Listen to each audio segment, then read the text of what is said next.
पिछले भाग में जो भी कहा गया उससे यह स्पष्ट हो जाना चाहिए कि महर्षि की शिक्षाएं किसी भी धर्म के विरुद्ध नहीं थी।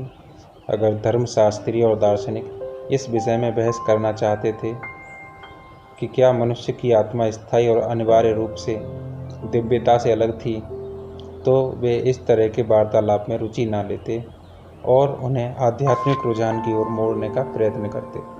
उदाहरण के लिए उनकी और कैथोलिक पुरोहित के बीच हुई बातचीत को ही लें।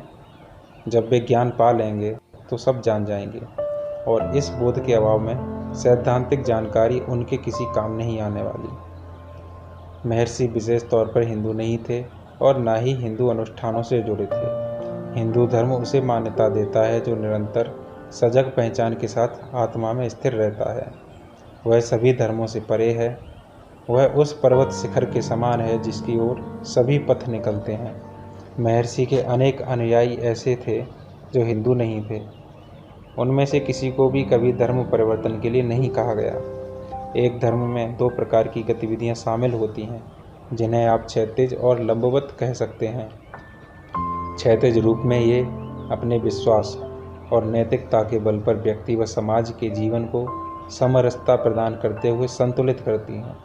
उन्हें अच्छा जीवन जीने की प्रेरणा व पुरस्कार प्रदान करती हैं ताकि वे एक अच्छी मृत्यु को पा सकें। लंबवत रूप में यह उन लोगों को आध्यात्मिक पथ उपलब्ध करवाती हैं जो इसी जीवन में धरती पर अपने लिए परम सत्य की खोज में हैं।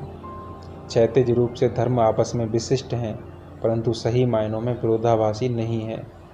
भगवान को लंबवत रूप का अधिक ध्यान रहता, जो ज्ञान प्राप्ति का मार्ग था, इसलिए उनकी शिक्षाओं का किसी धर्म से टकराव नहीं दिखाई देता। उन्होंने उन शिष्यों का मार्गदर्शन किया जो उनके साथ सीधे रास्ते पर चलना चाहते थे, जो आत्मा की तलाश का मार्ग था, जिसके लिए कोई भी धर्म बुनियाद का काम कर सकता था। वे हर प्रकार के धर्म को मान्यता देते। यदि उनके पास कोई ऐसा व्यक्ति आता जिसके पास किसी भी धर्म की कोई औपचारिक शिक्षा न होती, तो वे किसी धर्म को अपनाने के लिए नहीं कहते थे। जब उनसे विभिन्न धार्मिक अभ्यासों और रीति रिवाजों के बारे में पूछा जाता, तो उनके गहरे अर्थों व विभिन्न धर्मों व उनकी बुनियादी एकता की ओर इंगित करते। एक भक्त प्रश्न करता, योग क्या है? महर्षि उत्तर देते हैं, योग उसके लिए अनिवार्य है जो वियोग की अवस्था में है, परंतु वास्तव में केवल एक ही है। अगर आप आत्मा को जान लेते हैं तो कोई अंतर नहीं रहेगा। भक्त पूछता है, क्या गंगा स्नान करने से कोई पुण्य लाभ होता है? महर्षि उत्तर देते हैं, गंगा आपके भीतर है, इसमें ही स्नान करो। यह आपको सर्दी के मौसम में कपकपाने नहीं देगी। भक्त प्रश्न करता है, क्या हमें कभी कभी भगवत गीता पढ़नी चाहिए? महर्षि कहते हैं, हमेशा पढ़नी चाहिए। भक्त, क्या हम बाइबल भी पढ़ सकते हैं? भगवान कहते हैं, बाइबल और गीता एक ही हैं। भक्त पूछता है, बाइबल तो सिखाती है कि मनुष्य का जन्म पाप में हुआ है। महर्षि उत्तर देते हैं, मनुष्य पाप है। गहरी निद्रा में मनुष्य होने का भाव नहीं रहता। शरीर के विचार के साथ ही पाप का विचार आता है। विचार का जन्म ही अपने आप में पाप है। भक्त कहता है, बाइबल कहती है कि मनुष्य की आत्मा खो सकती है। महर्षि कहते हैं, मैं का विचार अहम है और वही खोता है। सच्चा मैं या अहम सदा बना रहता है। फिर त्रिमूर्ति के सिद्धांत की व्याख्या की गई। गॉड या फादर ईश्वर के समान है, गॉड सन गुरु के समान है, और गॉड होली घोस्ट आत्मा है। ईश्वरो गुरुरात्मेति मूर्ति विभेद विभागिने व्योमवत व्याप्त देहाय दक्षिणामूर्तये नमः का अर्थ है कि ईश्वर अपने भक्त के सामने गुरु के रूप में प्रकट होते हैं और उसे पवित्र आत्मा की स्थिरता के बारे में संकेत करते हैं। इस प्रकार कह सकते हैं कि ईश्वर आत्मा है और ये आत्मा हर स्थान पर व्याप्त है, और जब आत्मज्ञान होगा तो वह ईश्वर को पाने का अनुभव ही होगा। उन्होंने इस बात का विरोध किया कि मनुष्य को औपचारिक स्वर्गों से संतुष्ट नहीं होना चाहिए, फिर चाहे वे हिंदू हों या कोई अन्य, क्योंकि तब दृष्टा, दर्शन और दृश्य बने रहेंगे और उस एक का ज्ञान नहीं होगा। एक भक्त प्रश्न करता है, प्रबुद्ध भारत के मार्च अंक में संत टेरेसा के आध्यात्मिक अनुभवों का संक्षिप्त वर्णन आया है। वे मैडोना की एक मूर्ति की उपासिका थीं जो उनके लिए सजीव हो उठी और वे परमानंद में मग्न हो गईं। क्या यह शक्तिपात के समान है? महर्षि उत्तर देते हैं, सजीव मूर्ति इस बात का संकेत देती है कि यह उनके ध्यान बल की गहराई है। मन की एकाग्रता की एक प्रक्रिया है जिसमें अपनी ही छाया पर ध्यान लगाया जाता है, जो कुछ समय बाद सजीव रूप लेकर प्रश्नों के उत्तर देने लगती है। यह ध्यान की गहराई का फल है। जो भी बाहरी है वह अस्थायी है। भले ही यह कुछ देर के लिए आनंददायक क्यों न हो, परंतु इससे स्थायी शांति नहीं पाई जा सकती। उसे तो अज्ञान हटाने के बाद ही पाया जा सकता है। भक्त प्रश्न करता है, क्या हम प्रभु को साकार रूप में देख सकते हैं? महर्षि उत्तर देते हैं, जी, प्रभु मन में दिखाई देते हैं। साकार और ठोस रूप देखा जा सकता है, परंतु वह भक्त के मन में ही दिखेगा। प्रभु किस रूप या आकार में प्रकट होंगे, इसका निर्णय भक्त का मन करता है, परंतु इसे परम अनुभव नहीं कह सकते। इसमें द्वैत का भाव है। यह किसी सपने या विजन की तरह है। इसे देखने के बाद आत्मानुसंधान आरंभ होता है, जो आत्म साक्षात्कार की ओर ले जाता है। आत्मानुसंधान ही अंतिम मार्ग है। कई बार वे बहुत ही उलझते हुए और रहस्यमय उत्तर देते। उनमें भी वही सार्वभौम सत्य छिपा रहता। उन उत्तरों से प्रश्नकर्ता के आक्रामक रूप की झलक आती थी। प्रश्नकर्ता, सभी धर्मों में श्रेष्ठ क्या है? भगवान की पद्धति क्या है? महर्षि कहते हैं, सभी धर्म और पद्धतियाँ एक ही हैं। प्रश्नकर्ता, परंतु मोक्ष पाने के लिए अलग अलग तकनीक और तरीके सिखाए जाते हैं। महर्षि कहते हैं, आप मोक्ष क्यों पाना चाहते हैं? आप जो हैं वही क्यों नहीं बने रहते? प्रश्नकर्ता, मैं दर्द से छुटकारा पाना चाहता हूँ। दर्द से मुक्त होना ही मुक्ति पाना है। महर्षि कहते हैं, सभी धर्म यही सिखाते हैं। प्रश्नकर्ता, परंतु इसका उपाय क्या है? महर्षि, जिस राह से आए हो उसी से वापस जाओ। प्रश्नकर्ता, मैं कहाँ से आया हूँ? महर्षि, आपको यही तो पता करना है। क्या ये सवाल नींद के दौरान आते हैं और तब भी आपका अस्तित्व होता है? क्या तब आप वही व्यक्ति नहीं थे? प्रश्नकर्ता, जी, नींद में भी मेरा अस्तित्व होता है, मन का भी अस्तित्व होता है, परंतु इंद्रियों की शिथिलता के कारण मैं बोल नहीं सकता। महर्षि कहते हैं, क्या आप व्यक्ति हैं? क्या आप मन हैं? क्या आपकी नींद के दौरान मन आपसे बात कर रहा था? प्रश्नकर्ता कहता है, नहीं, परंतु ज्ञानी जन कहते हैं कि वैयक्तिकता ईश्वर से अलग है। महर्षि कहते हैं, ईश्वर की चिंता छोड़ो, अपनी बात करो। प्रश्नकर्ता कहता है, अपने बारे में क्या बात करनी? मैं कौन हूँ? महर्षि उत्तर देते हैं, बस यही तो आपको पता करना है, तब आप सब कुछ जान जाओगे। अगर तब भी कुछ नहीं जान सके तो भी पूछने के लिए बहुत समय होगा। प्रश्नकर्ता, जब मैं जागकर संसार को देखता हूँ और मेरे भीतर कोई बदलाव नहीं आता। महर्षि कहते हैं, पर आपको नींद के दौरान यह पता नहीं चलता, जबकि दोनों अवस्थाओं में आपका अस्तित्व होता है। अब कौन बदल गया? आपका स्वभाव परिवर्तनशील है और यह अपरिवर्तनीय है। प्रश्नकर्ता, इसका प्रमाण क्या है? महर्षि, क्या इंसान को अपने होने का प्रमाण चाहिए? केवल अपने प्रति सजग रहो और बाकी सब जान जाओगे। प्रश्नकर्ता, तब द्वैत और अद्वैत को मानने वाले आपस में लड़ते क्यों हैं? महर्षि कहते हैं, अगर हर कोई अपने काम पर ध्यान देता, यानी अपने आत्मज्ञान के बारे में सोचता, तो आपस में कोई संघर्ष नहीं होता। आध्यात्मिक अनुभवों के वर्णन अलग अलग हो सकते हैं, क्योंकि कुछ रूपों का वर्णन करने के लिए उन्हें निराकार रूप में प्रकट किया जाता है, परंतु अनिवार्य तौर पर वे एक ही होते हैं।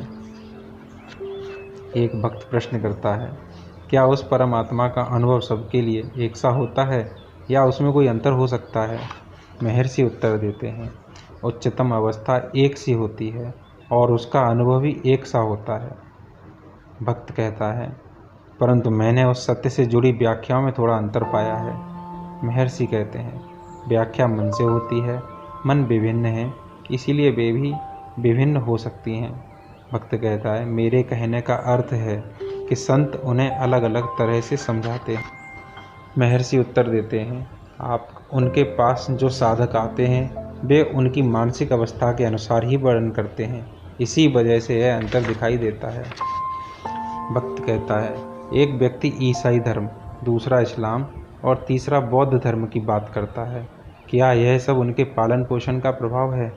महर्षि कहते हैं, उनकी परवरिश चाहे जो भी हो, उनका अनुभव एक ही है, केवल परिस्थितियों की वजह से प्रकट करने के साधन अलग हैं। इसी वजह से एक ही धर्म में अलग अलग पंथ भी पाए जाते हैं। भक्त कहता है, विभिन्न गुरुओं ने अलग अलग पंथों की स्थापना करके विभिन्न सत्य प्रतिपादित किए हैं। यह देखकर लोग भ्रमित हो जाते हैं, ऐसा क्यों? महर्षि कहते हैं, वे सब अलग अलग दृष्टिकोणों से एक ही सत्य की शिक्षा देते हैं। विभिन्न प्रकार से बने विभिन्न मांगों वाले मन के लिए ऐसा करना जरूरी था, परंतु वे सब एक ही सत्य को प्रकट करते हैं। भक्त प्रश्न करता है, वे अलग अलग पथों पर चलने को कहते हैं, हमें किसका पालन करना चाहिए?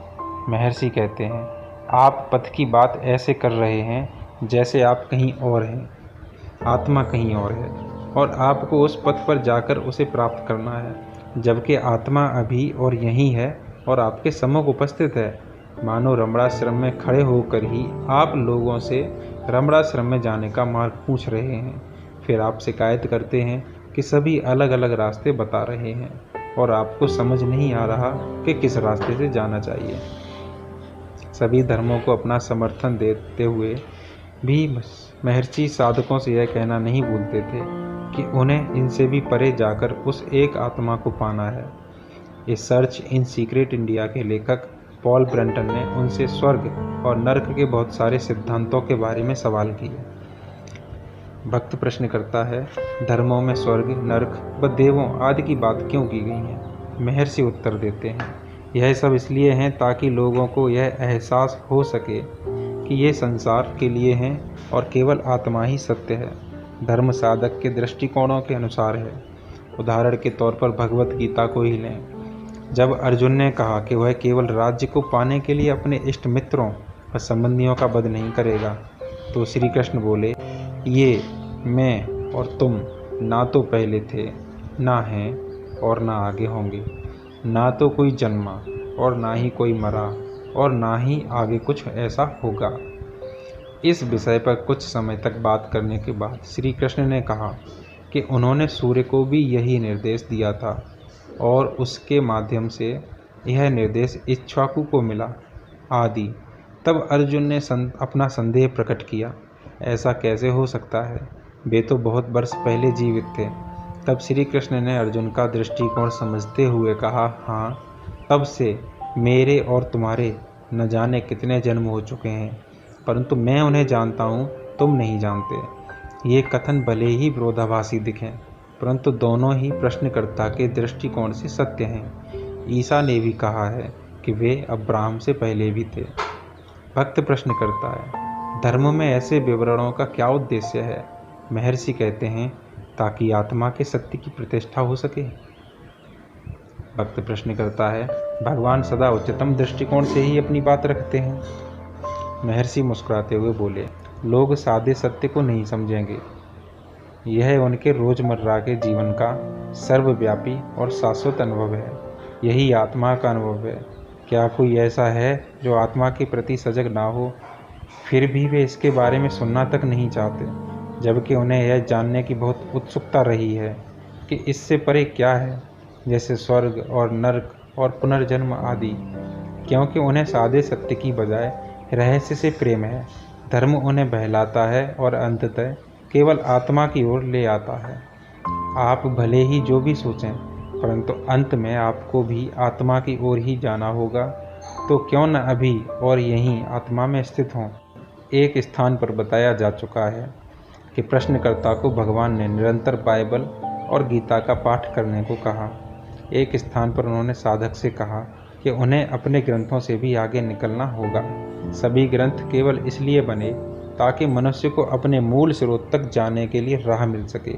उन्हें कुछ भी नया ग्रहण करने की जरूरत नहीं है, बस उन्हें झूठे विचारों और निरर्थक धारणाओं का त्याग करना होगा। परंतु साधक ऐसा करने के स्थान पर विचित्र और रहस्यमयी दिखने वाली चीज़ को पकड़ना चाहते हैं। क्योंकि उन्हें लगता है कि उनकी प्रसन्नता कहीं और स्थित है। यही तो उनकी भूल है। सभी ग्रंथ बिना किसी अपवाद के यही कहते हैं कि मुक्ति पानी है तो मन को मारना होगा। जब मनुष्य को ये पता चल जाता है कि मन का नियंत्रण उसका अंतिम लक्ष्य है, तो वह अपना ही अध्ययन नहीं करना चाहता। दरअसल ऐसे नियंत्रण के लिए यह जरूरी है कि आत्मानुसंधान करते हुए प्रश्न किया जाए, मैं कौन हूँ। केवल ग्रंथों के अध्ययन मात्र से आत्मा के विषय में यह अन्वेषण कैसे हो सकता है। केवल प्रज्ञा के नेत्र से ही आत्मा का अनुभव पाया जा सकता है। क्या राम को स्वयं राम के रूप में अपनी पहचान करने के लिए दर्पण की आवश्यकता थी? जिसमें की बात की जा रही है वह 5 आवरणों के भीतर है और ग्रंथ उससे बाहर हैं। इस तरह केवल ग्रंथों का अध्ययन करना व्यर्थ है। आत्मा तक जाना है तो हमें उन 5 आवरणों को भी भेदना होगा। यह पता करना होगा मैं कौन हूँ जो बंधन में है, और केवल अपनी प्रकृति को जान लेना ही मोक्ष है। अपने मन को भीतर की ओर प्रवृत्त रखते हुए आत्मा में समावेश करना ही आत्मविचार है, जबकि ध्यान में सच्चित आनंद के रूप में आत्मा का ध्यान किया जाता है। दरअसल कभी ना कभी ऐसा समय आता है जब मनुष्य को वह सब भूलना होता है जितना उसने सीखा हो। एक ज्ञानी में भी सभी गुण झलकते हैं जिनके बारे में ग्रंथ बताते हैं। इस प्रकार चाहे जो भी हो, यह पवित्र ग्रंथों का भी कोई उपयोग नहीं है।